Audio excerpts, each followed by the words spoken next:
Hello students, आज हम इस वीडियो में क्लास 11 चैप्टर नंबर 3 का थर्ड क्वेश्चन करेंगे।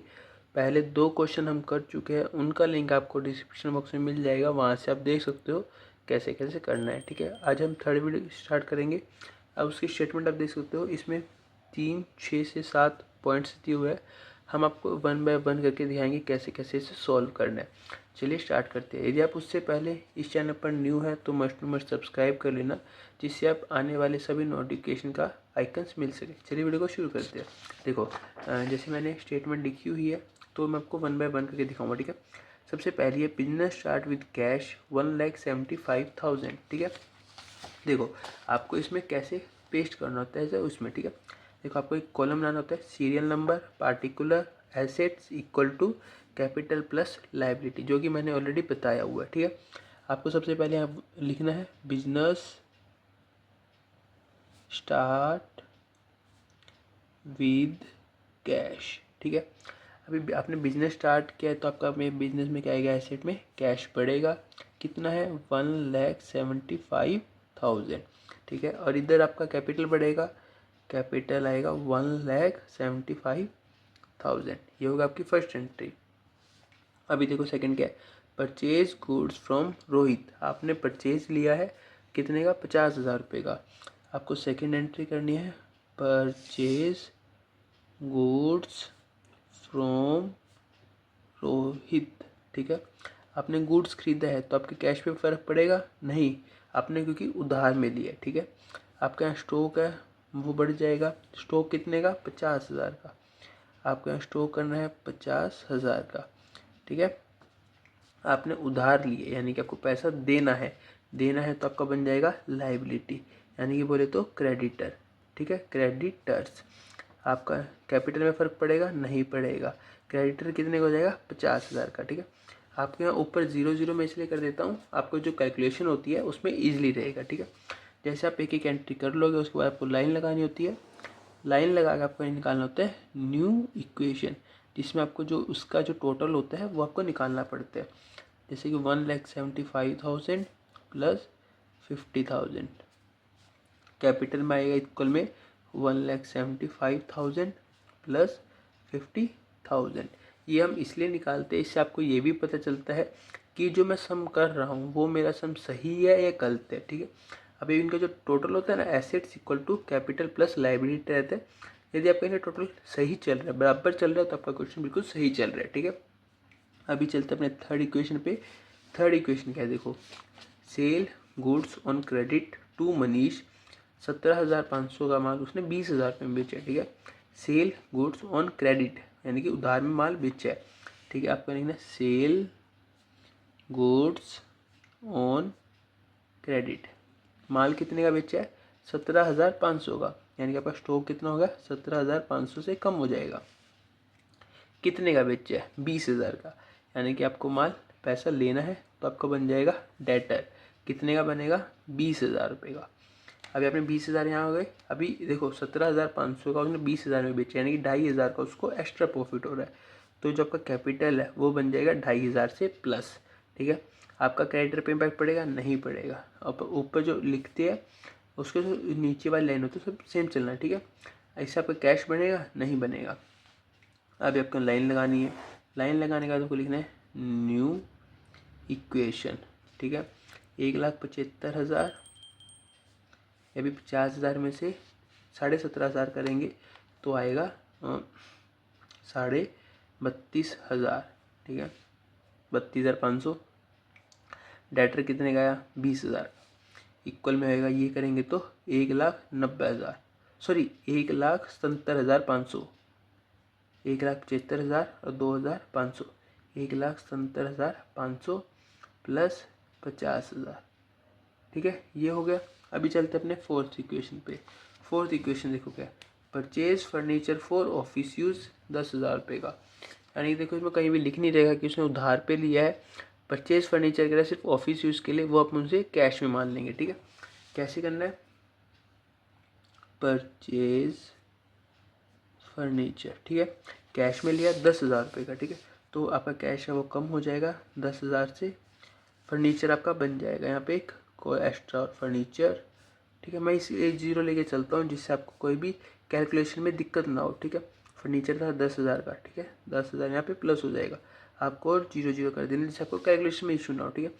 कैपिटल बनेगा नहीं होगा, क्रेडिटर में फ़र्क पड़ेगा नहीं होगा। अभी आपको यहाँ लाइन लगानी है। अभी आपको इसको अगेन कैलकुलेट करना है। 1,65,000, 32,500, 20,000 प्लस 10,000, ये हो गया 1,77,500 प्लस 50,000, ठीक है, ये हो गया। अभी देखो, cash paid to Rohit in full settlement 49,500, यानी कि जो आपने उधार लिया था माल 50,000 रुपये का, आपने उसकी पेमेंट कर दी कैश में रोहित को फुल सेटलमेंट में 49,500। आपको देना था 50,000, 49,500 आपने पेमेंट कर दिया, यानी कि 500 रुपीज़ का आपको एक्स्ट्रा डिस्काउंट मिलेगा, ठीक है। कैसे करना है देखो, फिफ्थ पार्ट लिखना है, cash paid to Rohit in full settlement, ठीक है, आपको लिखना है। देखो आपका कैश कितना गया 49,500, तो आपको यहाँ पे गया 49,500, लेकिन आपने फुल पे कर दिया 49,500। आपका जो क्रेडिटर था वो आपका कम हो जाएगा फुल, यानी कि यहाँ से 50,000 माइनस हो जाएगा, ठीक है। लेकिन जो आपको 500 का डिस्काउंट मिला है वो आपका यहाँ पे कैपिटल में आपका इंक्रीज़ हो जाएगा। बिकॉज देखो आपको 50,000 आपने पे किया तो वो नील हो जाएगा बैलेंस, लेकिन आपने पे कितना के खाते से 49,500, लेकिन आपको 500 रुपये जो डिस्काउंट मिला है वो आपका कैपिटल में इंक्रीज़ हो जाएगा, ठीक है, ये हो गया। अभी हम इसको कर देते हैं टोटल, जैसे मैंने 0 0 किया। अभी आपको लाइन खींचनी है, लाइन खींचने के बाद आपको करना है न्यू इक्वेशन। देखो 1,65,000 में से 49,500 माइनस करते हैं। जैसे आप 1,65,000 में से 49,500 माइनस करोगे 1,15,500 आएगा, प्लस 32,500 प्लस 20,000 प्लस 10,000 इक्वल में आएगा 1,78,000 प्लस 50 में से 50 गया 0, ये हो गया, ठीक है, ये हो गया आपका फिफ्थ इक्वेशन। अभी चलते हैं अपने सिक्स्थ इक्वेशन पे। देखो सिक्स्थ इक्वेशन क्या है, कैश रिसीव्ड फ्रॉम मनीष 20,000 रुपये। आपका जो मनीष है, आपने जो उधार दिया था माल मनीष को, जैसे कि उधार दिया था 17,000 वाला 20,000 रुपये में, आपको उससे पेमेंट मिला है 20,000 रुपये का, ठीक है। यहाँ पे लिखना है कैश रिसीव्ड, ठीक है, 20,000 रुपये आपको मिला है, यानी कि कैश बन गया 20,000 का। जो मनीष का खाता था वो 20,000 से वो माइनस हो जाएगा, यानी क्योंकि देखो जो आपने पहले उधार दिया था वो आपको मिल चुका है, उसके बदले में आपको कैश बन चुका है, ठीक है। 0 0 ये 0 ये 0, ठीक है। अब आपको लाइन लगानी है। अब इसमें कैलकुलेट करना है, 1,15,000 में से 20,000 प्लस करेंगे 1,35,500, 32,500, 20 में से 20 गया 0, 10 का 10 एज इट इज़ आ जाएगा, इक्वल में 1,78,000। ये हो गया आपका यहाँ तक का, ठीक है। आप यहाँ कैलकुलेट भी कर सकते हो, तो आपका आंसर है वो परफेक्टली फाइन आएगा, ठीक है। ये हो गया छठी एंट्री। अभी चलता है आपको रेंट पेड 10,000 रुपये का। कैसे करना आपको जा देता हूँ, जैसे हमारा नेक्स्ट पे ले लेते हैं, ठीक है। देखो मैं सिर्फ विदाउट परफॉर्मा बना दूँगा, आप सिर्फ कैलकुलेट कर लेना, ठीक है। आपको यहाँ पे 7th लिखना है। 7th एंट्री क्या आएगी, रेंट पेड की, ठीक है, रेंट पेड, ठीक है। अब यहाँ पे पहले थी मेरी 1,35,000, सॉरी मैं यहाँ पे पहले इक्वेशन लिख लेता हूँ पीछे वाली, ठीक है, plus 32,500 plus 0 plus 10,000 equal to 1,78,000 plus 0, ये थी। अभी आपने रेंट किया पे, रेंट पे कितना किया, देखो रेंट आपने पे किया 10,000 रुपये का। रेंट हमेशा कैश में जाता है, तो आपको यहाँ पे 10,000 रुपये कैश कर देना है, प्लस आप इन 10,000 रुपये का इसमें घटा सकते हो। आपकी कैपिटल में पूंजी है, देखो जो आपकी पूंजी लगी हुई है उसमें से ही रेंट आप देते हो, ठीक है, तो इसलिए इसमें घट जाएगा, बाकी में कोई इम्पैक्ट नहीं पड़ेगा, तो आपका बाकी सब आ जाएगा 0। अब आपकी लाइन खींचनी है और आपका इसलिए यहाँ पे मतलब कि माइनस कर देना, 1,68,000 प्लस 0 इक्वल टू 10,000, 0 32,500, 1,25,000। ये होगा आपका छठा 7th इक्वेशन। अभी देखो 8th क्या है, cash withdraw personal use 3,000 rupees. ठीक है, कैश विड्रॉ कर रहा है पर्सनल यूज़ के लिए, कैश विड्रॉ पर्सनल यूज़ कितना कर रहा है, देखो 3,000 रुपये का उसने कैश विड्रॉ करा पर्सनल यूज़ के लिए। कैश में कम हो जाएगा 3,000 प्लस जीरो प्लस सॉरी यहाँ जीरो आएगा।